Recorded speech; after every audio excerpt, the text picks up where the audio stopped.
Amigas y amigos de Cartago, otro encuentro que hoy tenemos en nuestro programa. Están viendo a Mico. Vamos a molestar a Mico para que nos acompañe en una pequeña recorrida. Hoy vamos a tener igual una entrevista con los compañeros y las compañeras de trabajadores del Ministerio de Desarrollo Social de Neuquén, la Secretaría de la Niñez y las Infancias, y una situación muy delicada sobre la falta de fondos y la falta de acompañamiento y bueno, una especie de dejar hacer en el que han otorgado este nuevo estatus, donde los protocolos no solamente no se cumplen, sino que aparte las trabajadoras y los trabajadores exponen su cuerpo en el medio de la pandemia. Y nos va a acompañar Mico en esta recorrida para hablar del cupo laboral trans. En un día muy especial, hoy estamos cumpliendo 11 años desde nuestra primera salida al aire, así que es un programa también muy interesante para nosotros desde la vanidad personal y también para aprender junto a Mico y a las trabajadoras y los trabajadores de desarrollo social que nos van a acompañar en este programa.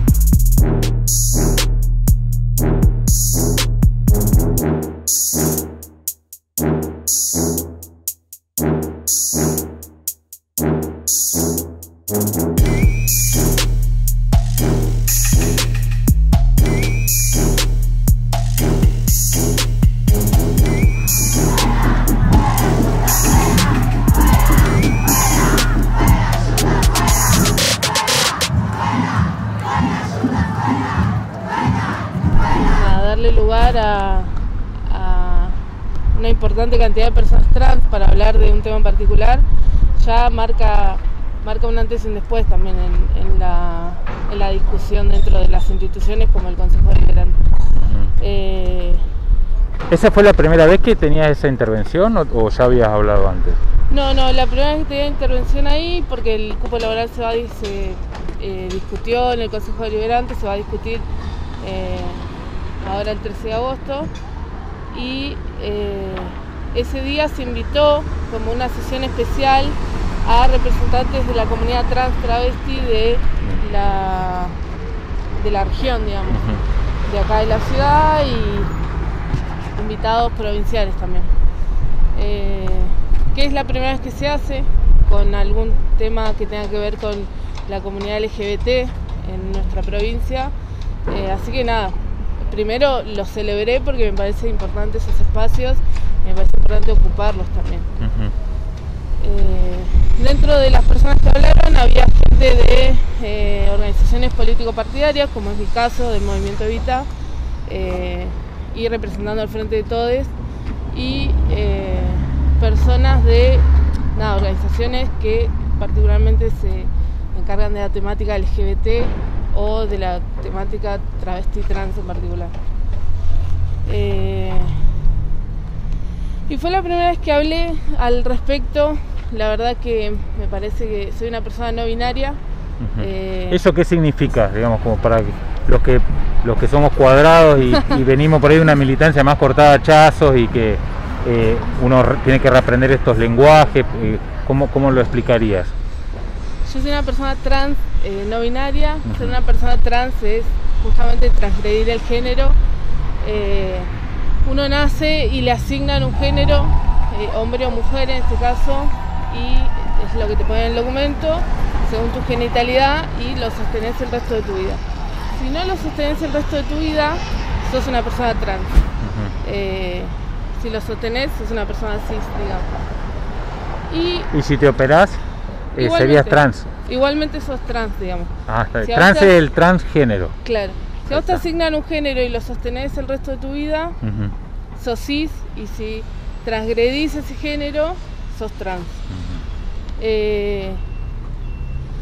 Nada, y Vos te parás ahí y asumís tu transgénero. claro, yo soy una persona trans, pero soy no binaria en este caso. Porque elijo salirme del binarismo hombre-mujer y no me siento identificada con ninguno de los dos, digamos. Ni con hombre ni con mujer. A pesar de eso uso pronombres masculinos, pero las personas no binarias pueden nombrarse en femenino, en neutro, masculino. Claro, de hecho cuando nosotros nos conocimos me lo aclaraste eso, y también vi que en tu intervención en el consejo, que estuvo brillante, porque ahí fuiste con una ametralladora y tiraste toda la data, bueno, también había poco tiempo, ¿no? Tenía que ser directo. Sí. También aclarabas lo de los pronombres, ¿no? ¿Eso cómo lo fuiste incorporando? Eso, digamos, es parte de una militancia, lo tenés que aclarar siempre, es solamente entre compañeros, ¿cómo se maneja? La realidad es que yo viví 3 años en Buenos Aires, en Capital Federal, y hice activismo LGBT, y la realidad es que es algo que se marca mucho, digamos. Porque las personas en general asumen tu identidad y asumen tu género y asumen tus pronombres también. En esta sociedad que es heteronormada, que nos dice que tenemos que ser heterosexuales, y si sexista, porque digo, las personas trans son discriminadas porque justamente trascienden algo que está impuesto. En ese caso, donde las personas asumen todo esto, es necesario marcarlo, digamos. Yo, además, como persona no binaria, por ahí mi corporalidad o mi estética hace que la gente asuma, por ejemplo, que mis pronombres son femeninos. Ajá. O si digo soy no binario, de pronto la gente asume que tiene que tratarme con la E, digamos. Como es necesario empezar a incorporar, no asumir ni el género de la otra persona, ni la orientación sexual de la otra persona, ni los pronombres de la otra persona, digamos. Porque simplemente preguntar, así como pregunto tu nombre, te pregunto, bueno, ¿cuáles son tus pronombres? Claro. Pero es algo a incorporar con el tiempo, supongo, también. Claro, y igual en algún momento te debe joder ya, otra vez, ¿no? Aclarar el... Pablo, sí, es una me llamo... práctica. Sí. Sí, sobre todo yo veo ahí como una especie de que tenés que ir como con un catecismo, ¿viste? A explicarle. Y respecto a la militancia, eso cómo se incorpora. Dentro de la militancia también hay que salir ahí con un parteaguas, ¿no? Explicar, porque más allá del compañerismo y la buena onda, también debe haber un montón de resistencia en tono conservador, incluso dentro del ambiente más piola o más cercano. Y yo creo que tiene que ver con esta idea de cambiar la mentalidad de la gente, digamos. UNE, que es militante, sostiene eso, digamos. Si sostiene la idea de cambiar la mentalidad para un montón de cosas, también sostiene cambiar la mentalidad en lo que tiene que ver con esto, digamos, con la identidad de género, con la orientación sexual, con que no todas las personas, no todo es tan normado ni tan cuadrado. Y dentro de la militancia pasa lo mismo, digamos, como uno milita con personas que son educadas y que son que han aprendido en esta sociedad que la realidad es que es muy cuadrada en general, digamos, no las personas en particular. Y dentro de la militancia también es eso, continuamente es eso, como machacar, digamos, una y otra vez, hasta lograr un espacio justamente de esta buena onda, lograr un espacio nada más ameno para la militancia de uno también. Claro, igual vos sabés que noto, eso corregime, que por ahí las más chicas, los más chicos ya no le dan la carga cultural así trucha que uno pone en estos temas. No sé, yo tengo hijos chicos y la verdad que lo tienen reincorporado, ¿no? Es más uno que por ahí dice, uy, ¿cómo hago, cómo me manejo todo? Porque la verdad que no.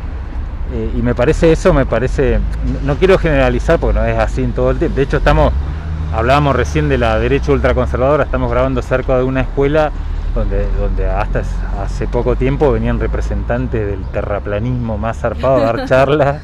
¿no? Esta escuela privada Amen, y bueno, estas representantes salen de ahí, ¿no? Esa asociación que hay entre el sovichismo y la ultraderecha evangélica en Neuquén, que, o sea, ¿por qué hago hincapié en no generalizar? Porque no, hay una juventud que también forma parte de ese terraplanismo en todos los aspectos y que es muy nocivo. Pero a veces noto, y ahí sí, corregime, que por ahí los más chicos no tienen eso, digamos, es como que es una traba que traemos nosotros, ¿no? Una mochila por ahí los más viejos de no abrir la cabeza y entender por dónde pasan ahora las concepciones. Sí, considero que los pibis, nada, vienen con otra cabeza, digamos, en el sentido de poder entender que hay otras formas de vivir, supongo. Nada, las generaciones más grandes también están muy chipeadas en que las cosas son como son y no se puede salir de eso, digamos. A mí me pasa con mi abuela, por ejemplo. Mi abuela no lo puede aceptar. En cambio mi hermana tiene 17 años, ella ya vive las cosas de forma diferente. Claro. Es como la primera vez que yo salí del closet como lesbiana, mi hermana me dijo, bueno, ¿para qué me lo contás? Digamos, como, todo bien. Claro. Y te dice, pues todo había hecho todo el proceso. Claro. Pero sí, estoy de acuerdo con que los jóvenes, o los pibis más que los jóvenes, ya mi generación, yo tengo 26 años, casi 27, ya mi generación es vieja para algunas discusiones. Entonces, nada, ni te podrás imaginar las generaciones de 40, 50 años, digamos. Claro. Sin embargo, igual, lo que me preocupa es que, nada, hay escuelas o hay familias que siguen sosteniendo esos lugares de represión, digamos, más que de otra cosa. Bueno, el Día de la Visibilidad Lésbica es por un asesinato, ¿no? Claro. Y no pasó hace 100 años eso, pasó... No. Hace, si no estoy equivocado, hace 8 años. O sea, hay violencia fuerte. Y sí, digamos, por ejemplo, ella la mató el padrastro de su novia, le pegó un tiro a quemarropa, digamos. La mató con todo el odio. Por eso hablamos ya hemos dejado de hablar de, no sé, homofobia o transfobia o lesbofobia, digamos, porque no es una fobia. Una fobia es un miedo irracional. Yo le tengo fobia a las arañas, ponele. Estos son crímenes de odio, nada más que eso. Es nada, lesbo-odio, es transodio, porque nacen de ese lugar, del lugar de que lo que se sale de la norma tiene que ser castigado, digamos. Nosotros vamos a ir haciendo un corte y después seguimos en esta charla junto a Mico, porque obviamente vamos a hablar de política y de lo que tiene que ver con el cupo laboral trans. Es una discusión que en estas horas se está dando en Neuquén. Es muy interesante también ver cómo se reacomodan las fichas dentro de los partidos dominantes para no quedar ni muy fachos, pero tampoco les interesa demasiado el tema de la inclusión, así que nos parece un tema importantísimo. Vamos a un corte y seguimos en esta charla.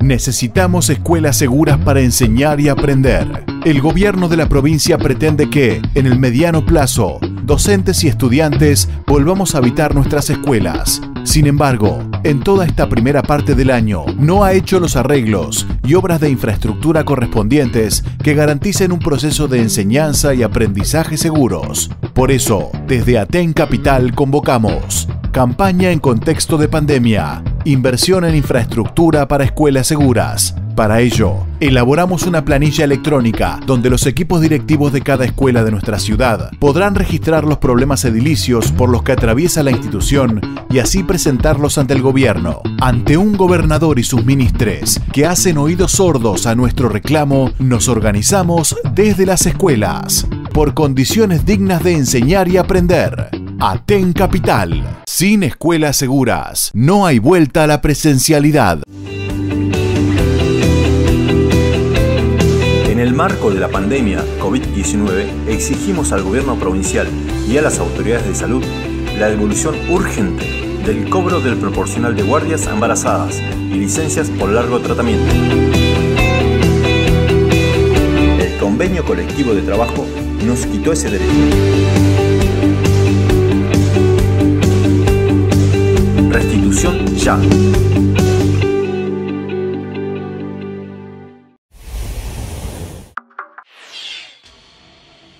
Hace poco tiempo yo les contaba que habíamos visto esta charla que se dio, el debate, la presentación que se da de este tema dentro del Consejo Deliberante en Neuquén, y también es un tema que está muy presente en las agendas nacionales, que es el cupo laboral trans.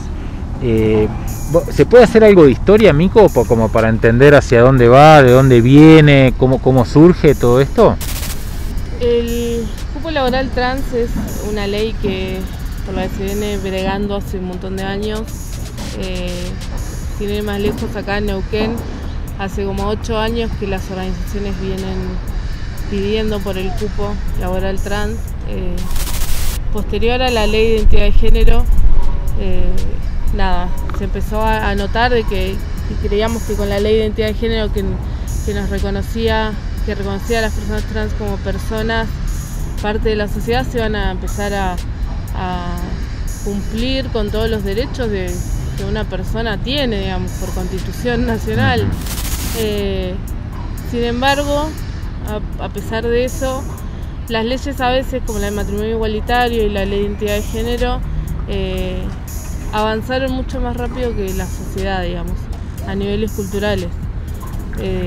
Entonces, en ese sentido empezaron a haber leyes que se empezaron a pedir para garantizar los derechos fundamentales de las personas trans, travestis. Y en ese caso nace el cupo laboral, digamos. El cupo laboral como una iniciativa de todos los cupos, digamos, casi una cuestión de discriminación positiva, digamos, que es lo único que yo creo que se puede realizar para ganar la batalla cultural con algunos sectores, con la sociedad, digo esto que hablábamos antes, los sectores más ultraderecha. Claro, por ahí una cosa es la ignorancia, no sé, familiar, cotidiana del vecino que no tiene, y otra cosa es ya la militancia antiderechos, ¿no? Claro. Que genera después un odio, ¿no? Sí, además, la ley de cupo siempre propuso además una cuestión de, la última ley, la que se hizo con todas las organizaciones, promueve también un sistema de capacitaciones, digamos. Hay que ser conscientes que la comunidad trans, sobre todo las mujeres trans, son echadas de sus casas de muy pequeñas.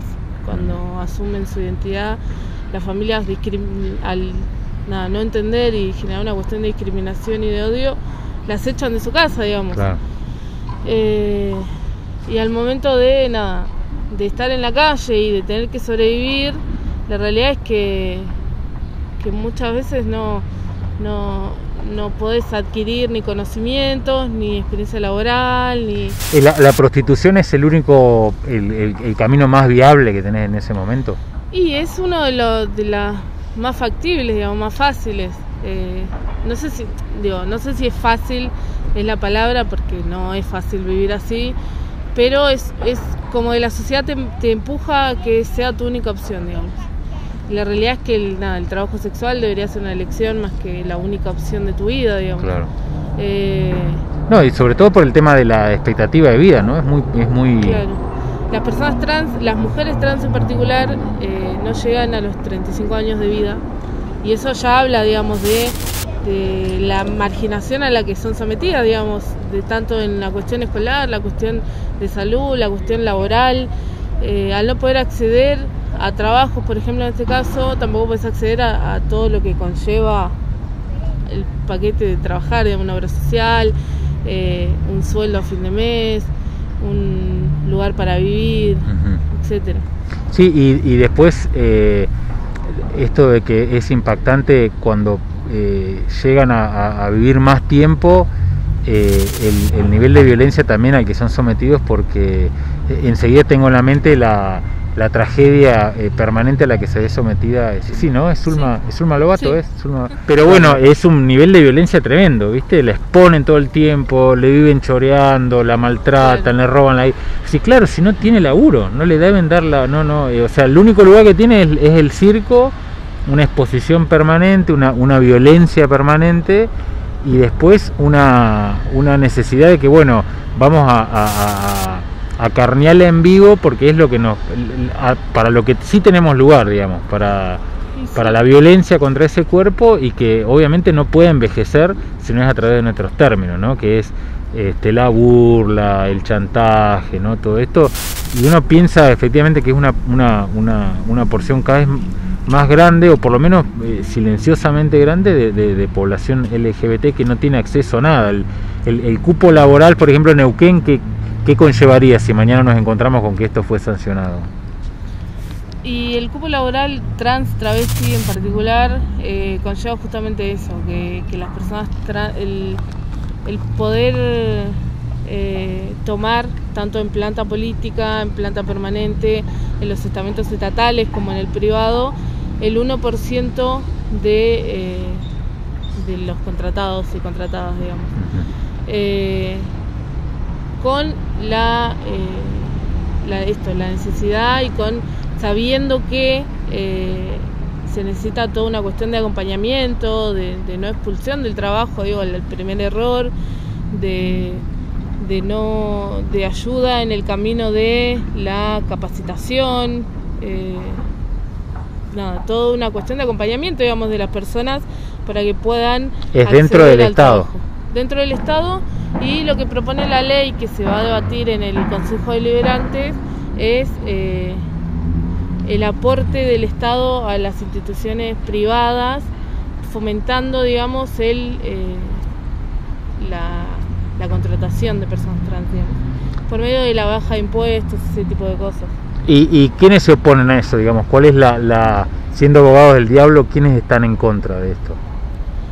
¿O hay alguien que está en contra, o dice no lo voy a votar, o se abstiene? No sé, me imagino que debe haber alguna rosca ahí, pero los que se oponen, digamos, ¿qué argumentos están trabajando?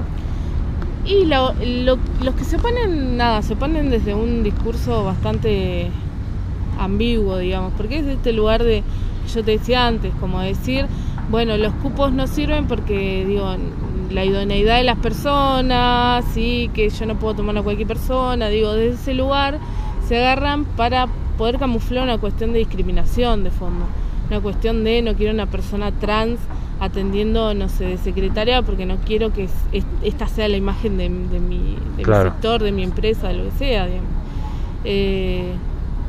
Por eso también existen muchos lugares donde se toman personas trans, pero se toman, no sé, para limpiar los baños, o para, no sé, estar en la cocina, para estar en la parte de atrás de las instituciones, sin desmedro de esas actividades, pero vuelvo a lo mismo, si es lo único a lo que te empujan, no es un derecho, digamos.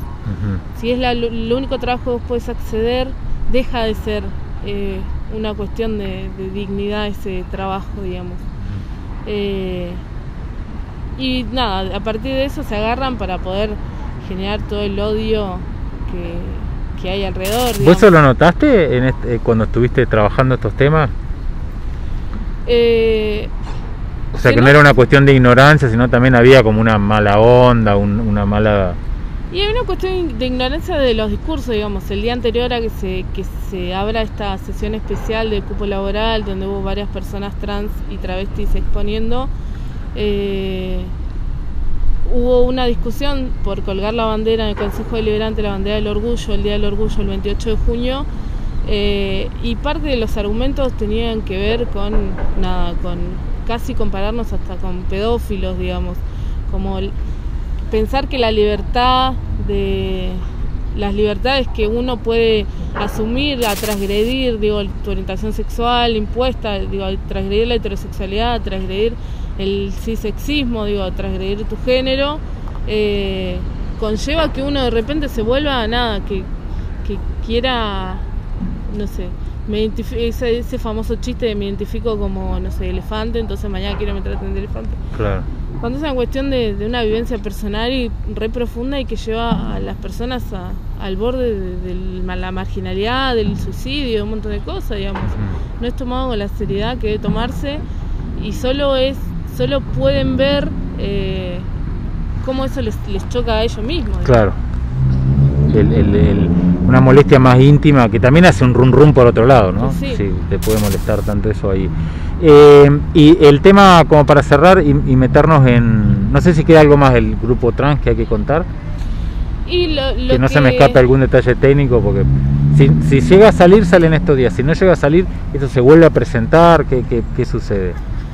No, la idea seguramente, y es lo que se está barajando, es que va a salir ahora el 13 de agosto, porque se pidió hace un mes atrás preferencia para tratarlo y se negó la preferencia, digamos. Sin embargo, todas las expectativas están puestas en que ahora el 13 de agosto salga en el Consejo Deliberante de Neuquén, sobre todo porque el gobierno provincial y el gobierno municipal, ahora que es el mismo,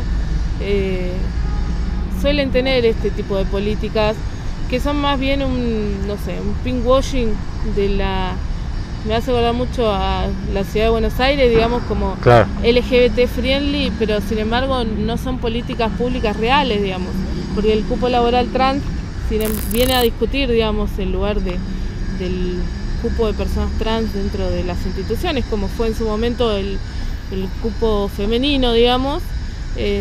Sin embargo, por ejemplo, una de las leyes que se está impulsando a nivel nacional es la ley integral trans, digamos, que no solo abarca el trabajo como una cuestión de derechos, sino que es lo que hablaba antes, digo, el derecho al acceso a la salud, el derecho al acceso a la vivienda, el derecho al acceso a la educación, al acceso también a veces hasta de los cambios registrales, digamos. Bueno, estamos hablando de que nosotros tenemos leyes muy avanzadas, pero hasta la semana pasada impidieron donar sangre a unos chicos gays, digamos. Vos decís, no, pero esto no claro, puede, y menos ahora en esta situación, y pasa, digamos, sí, y sigue sí, pasando. Me imagino que por eso también, cuando hablas del pinkwashing, claro, facilitas todo, es como hacer la reforma agraria, pero no da un mango para que compren tractores. Es muy difícil porque, terminan siendo leyes hermosas, pero leyes que le falta, que sin embargo igualmente le falta, digamos. Nosotros tenemos la mejor ley de identidad de género del mundo, porque habla de autopercepción, digamos, no habla de hombre-mujer, no te obliga a hacerte ninguna cirugía para el cambio de DNI, no te obliga a ninguna demostración de ningún estudio para poder hacerte, claro, no sé, la hormonización, las operaciones. Sin embargo, tenemos, por ejemplo, el RENAPER, el Registro Nacional de Personas, imposibilita que, por ejemplo, las personas no binarias tengamos documento, digamos. ¿Vos no tenés documento? Yo, mi documento dice mujer, porque yo no soy varón, digamos, entonces no quiero hacer el DNI de varón. Sin embargo, los registros civiles te cambian la partida de nacimiento, te sacan el género, digamos. Esta persona nació sin género, te lo dice la partida de nacimiento, pero el RENAPER no te da el DNI, digamos, porque el RENAPER solo tiene establecido que el DNI puede decir hombre o mujer, varón o mujer, creo que es. Y eso te trae un quilombo para hacer trámites para lo que quieras. Claro, yo al día de hoy tengo que seguir usando mi nombre con el que nací, que me asignaron, digamos, que es algo que también la ley, que es algo que también discutimos hacia adentro con lo de la ley de cupo laboral trans, porque la ley de cupo laboral trans, como la ley de identidad de género, apoyándose en la ley de identidad de género, habla justamente de las personas autopercibidas, digamos, no te obliga al cambio registral. Entonces, si yo llego a una institución, que es muy difícil en términos culturales, en términos de discusión, pero yo debería llegar a una institución y decir, mi nombre es Mico, mi DNI es tanto, mis pronombres son masculinos, y que esas personas me contraten y me traten de la forma que yo quiera, digamos. Claro. Para eso sí siento que estamos a 1.000.000 de años luz, porque son discusiones que hay que dar hacia adentro de las instituciones y hay que dar hacia adentro de las familias y de las personas, digamos. Las instituciones están formadas por personas que, como dijiste vos antes, están tironeadas por esta caja cuadrada. Sí, o sea, hay voto femenino en Argentina no hace mucho tiempo, claro. Tenemos, de hecho, hoy en Clarín salió un chiste que atrasa 500 años, se armó un escándalo, el de Sendra, ¿no? Que dice, ahora las chicas van a pedir hormonas, y George Clooney, o sea, encima, muy, muy viejo el chiste también. Pero fuera de las interpretaciones histriónicas que uno haga, es impactante, sí, tenemos un nivel. Yo quería cerrar esta parte que me hable un poco de la militancia. Noto, y corregime, bueno, ustedes están muy enraizados obviamente con el feminismo, con todo la marea verde, los magenta, todo el tema del reconocimiento, ¿no? El paro que se le hizo a Macri lo hacen las mujeres, no lo hizo la CGT, digamos, toda esta marea imparable que también, bueno, se genera a través de las tragedias del Ni Una Menos. No vamos a hablar de eso, pero cada vez que estudio el tema del feminismo y la cuestión vinculada a lo que es, por ejemplo, no sé, las trabajadoras sexuales o la militancia LGBTI, noto un acercamiento muy fuerte de las bases del peronismo o del kirchnerismo más joven, más militante, y no de otros sectores, digamos. ¿Eso ustedes lo han notado? Digamos, no sé, te doy un ejemplo, Georgina Orellano es súper peronista, digamos, ¿no? Conozco a la compañera de Amar de Córdoba también, súper peronista. En el caso del LGBTI o los movimientos trans también, una identificación muy fuerte con la imagen de Evita, todo. Y no así veo que otros movimientos cercanos a lo popular o incluso a la izquierda tengan esa ascendencia. ¿Te merece alguna reflexión? ¿Lo has notado?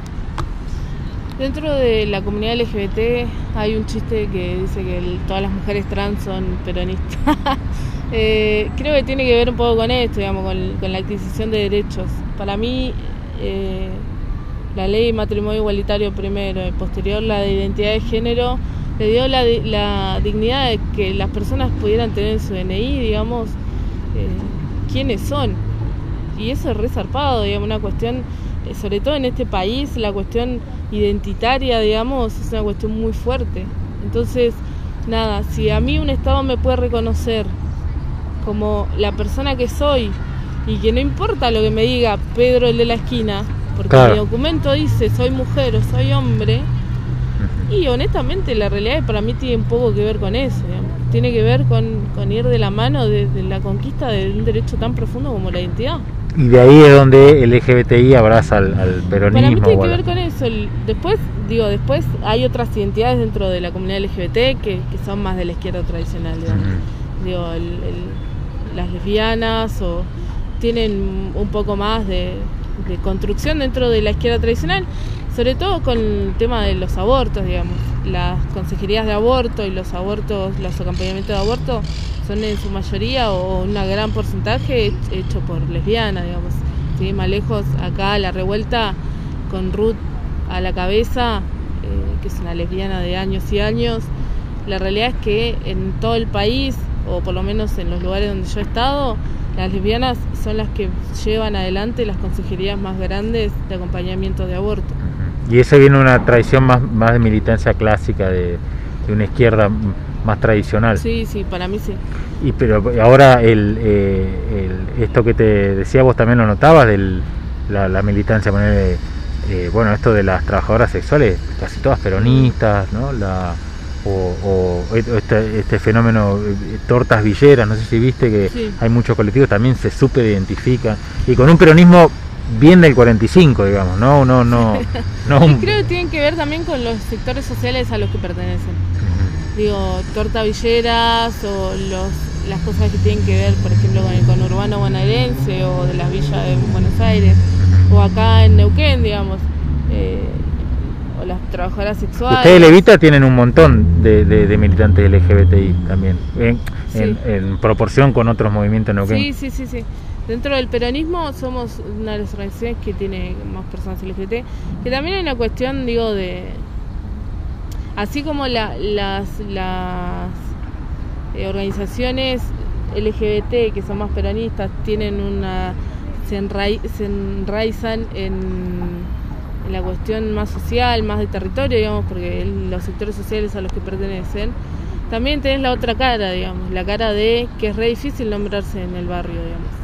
Claro. Porque, nada, si a vos te dicen, sos lesbiana, vivís en el barrio, sos la lesbiana del lugar, digamos. Pasa en Cenillosa, donde yo soy, es así, digamos. Sos lesbiana, bueno, vas a seguir siendo lesbiana, claro. Sos la lesbiana del lugar. Entonces eso tiene un montón de carga negativa, tiene un montón de peso, y entonces es muy difícil a veces igual nombrarse dentro de los sectores populares, digamos. Supongo que también por esto, cuando logran nombrarse, cuando logran militar desde ese lugar, también se generan este tipo de organizaciones, digamos.